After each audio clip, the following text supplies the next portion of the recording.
20대들을 대상으로 하는 담배 회사들의 마케팅 전략이 갈수록 대담해지고 있습니다.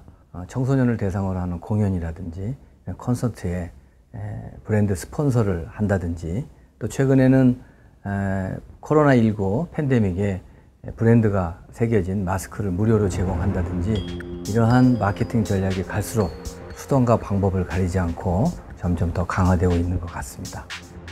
의료진의 감사를 표하는 캠페인에 은근슬쩍 동참해 광고를 하는 담배 회사들. 사회적 거리두기의 여파로 소비자들이 실내에 머무르는 시간이 많게 되자 이제는 건강을 위해 기존 담배 대신 전자담배를 피워보는 건 어떠냐며 신제품을 권하기까지 하는데요. 청소년들을 타겟으로 하는 담배 회사들의 영업 전략이 갈수록 더 교묘해지고 대담해지고 있는데요. 걱정스러운 건 우리나라 청소년들이 처음으로 흡연을 경험하게 되는 나이가 불과 13살이라는 사실입니다.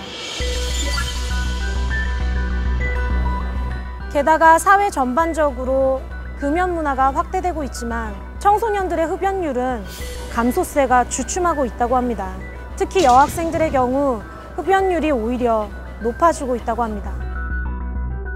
지난 한 해 국내 시장에서 판매된 담배는 34억 5천만 갑.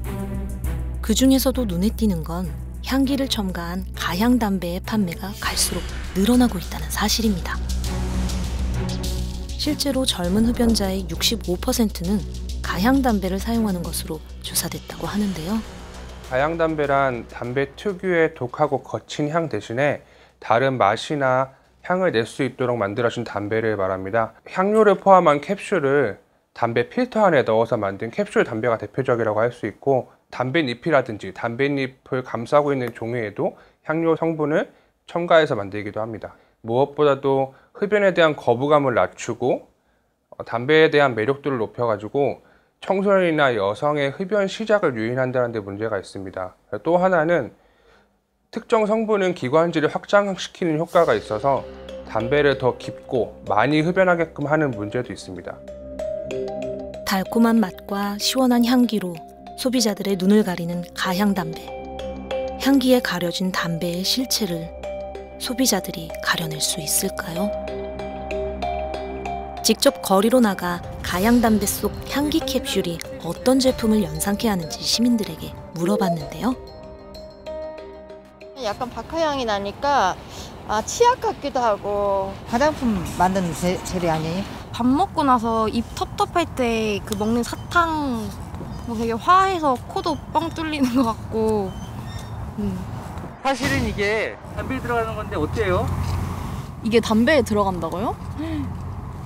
담배에서 이렇게 좋은 냄새가 나면 뭐 어린 학생들이나 아니면 좀 거부감이 있었던 사람들도 접근을 쉽게 할 수 있을 것 같아요. 이런 걸로 사람들 그렇게 유혹하면은 그건 진짜 아닌 것 같아요. 담배 자체는 이거는 변할 수 없는 성분이잖아요. 이런 향이 나면 담배 피우는 사람들은 좀 더 마음을 놓고 더 편하게 소비할 것 같아요. 소비량이 많아질 것 같아요. 눈속임을 이용해 흡연의 세계로 유혹하는 가향 담배. 최근에는 갖가지 모양으로 출시되는 전자담배도 문제인데요.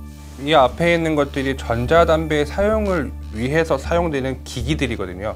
최근에는 이렇게 시계의 모습을 한 담배 기기, 이렇게 분리하면 이렇게 위에 마우스 팁이 있습니다.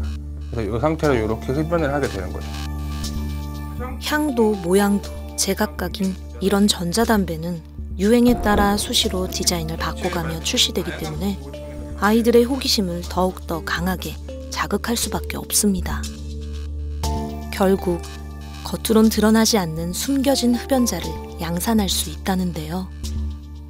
사실 담배 회사들의 입장에서 보면 담배를 이미 사용하고 있는 사람들보다 이제 새로 담배를 시작하는 사람들, 그 다음에 오랫동안 담배를 사용해 줄 수 있는 사람들이 필요한데, 그러다 보니까 상대적으로 담배 사용을 덜하고 있는 청소년이나 여성들 대상으로 이런 전략적인 제품을 만들 수밖에 없을 겁니다. 청소년 같은 경우에는 담배 사용하는 것 자체가 위험하고 또 법적으로 위반 사항인데, 이런 것들을 사용하고 있으면 학생들을 지도하고 안내해 주시는 이제 학부모분들이나 교사 선생님들께서도 저게 담배인지 모를 수 있는 상황이기 때문에 어떤 모니터링이나 지도 감독이 되는 게 굉장히 어려워집니다.